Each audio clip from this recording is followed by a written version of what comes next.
found this video online and I thought it was quite amusing, so I'm going to show you the clip and make a few comments as we go.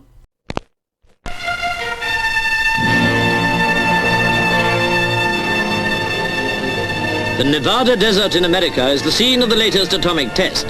International observers come by invitation to join scientists, military and civil defense authorities making a study of the test. I love old-timey videos like this, and this is going to be great because we're going to see a nuclear bomb explode.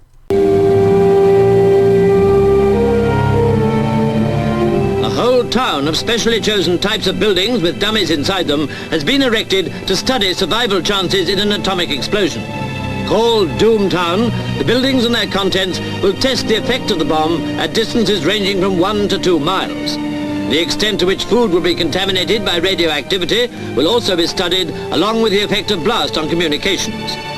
You see, it's absolutely necessary for scientists to melt some mannequins on a set, because despite nuking 2 Japanese cities and then conducting multiple Pacific Atoll explosive tests, they just don't know what the impact of a nuclear bomb going off will be.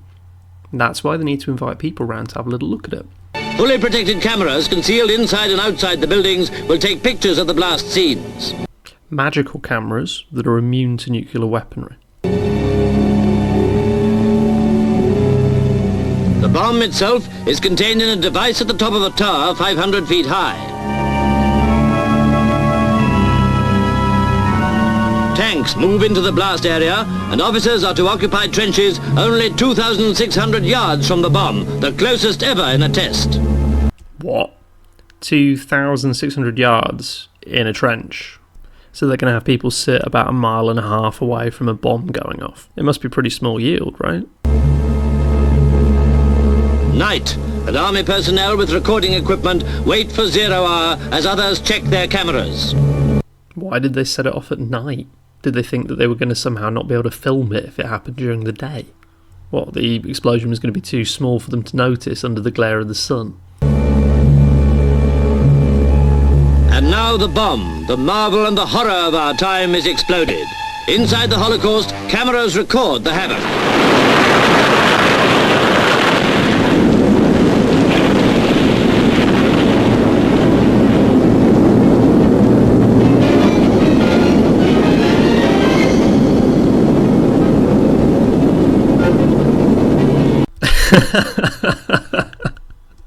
Oh my god, the shit they expect you to believe. So this is blatantly just a bunch of models on a set.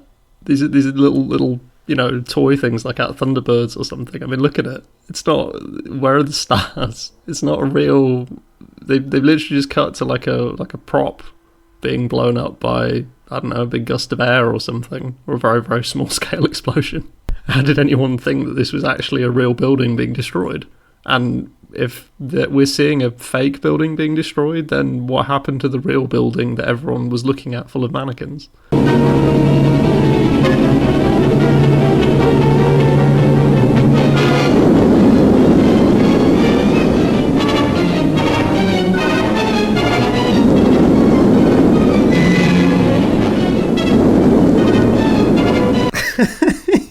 It's so obviously fake.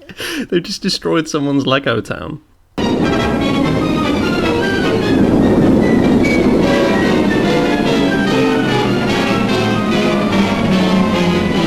Okay, so here we see the fireball and the cloud. Some people, but not everyone, knows that you can get this kind of explosive cloud from any explosion as long as you have a sufficiently large explosion.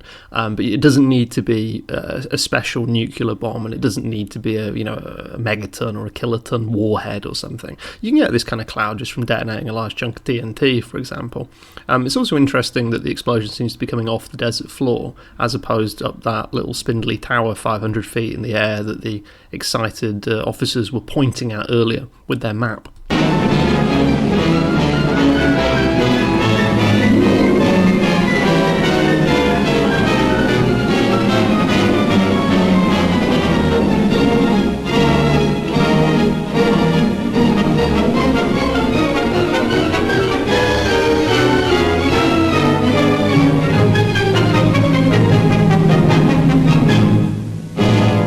to the fireball, the mountainous mushroom, rises from a bomb which was only twice the strength of the bomb dropped on Hiroshima. So they fucked up there. They shouldn't have said that, because they've said it's twice the strength of Hiroshima. So the gun-type uranium bomb, Little Boy, that was dropped on Hiroshima was a 15 kiloton warhead. Okay, so they're saying this is a 30 kiloton bomb. All right, so I'm going to show you an image from a Nuke Map website where you can model the impact of various yields of warhead to see, the blast radius. You can see from this the size of bomb they're talking about would have obviously incinerated anyone, like the officers and the chaps in the tanks and whatnot, the officers sat in the trenches. They would not have been able to survive that. So this would have been an absolute disaster. They'd have bust all these people in, kept them up late at night, and then they'd have sat there, and everyone who they'd sent forward into the trenches would be killed. And I don't know how far away they're supposed to be with their little binoculars and telescopes and things, but it's possible that they would all have been killed as well. So this is ridiculous what they're saying now. A fraction of the explosion a hydrogen bomb can produce.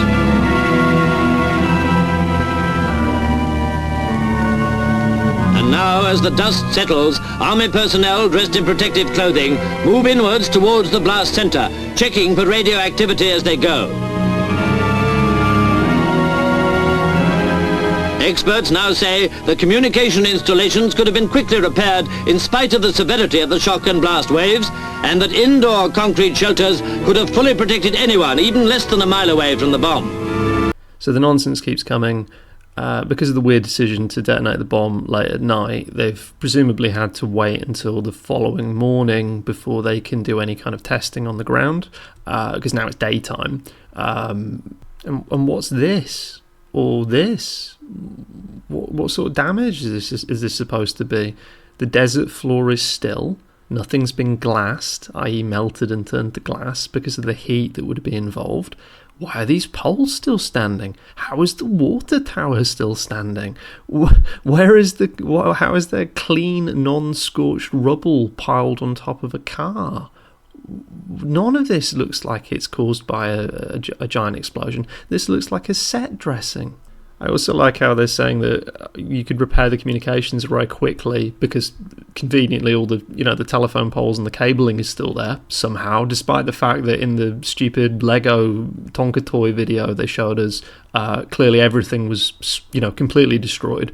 Suddenly it's all there and standing amidst the desert sun. And yeah, apparently you can survive a 30 kiloton explosion by just simply being in a concrete bunker slightly underground. Who knew? I didn't know that it was so easy to get away from nuclear weapons like that. Shit, I feel sorry for these dudes. They're not wearing any masks, so they're just breathing in irradiated dust and air and whatnot. They're presumably going to die of cancer shortly after this. Full reports of the radioactivity surveys are not yet available, but the bomb has been said to have produced a very small fallout. That's alright then. It's like one of those magical bombs that they dropped on Hiroshima and Nagasaki, where everything could regrow and you could have plant life and humans and whatnot pretty much immediately afterwards. There was no issues. Like nukes are supposed to do.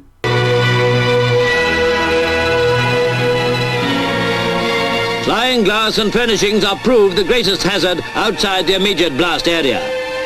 Whatever hopeful signs for mankind's chances of survival can be drawn, it must be remembered that a hydrogen bomb today can be 250 times more powerful than this atom bomb. Surely these pictures prove that if humanity is to survive, all nations today must never cease to work for peace. Absolute bunch of jokers. Need I say more? Need I say more?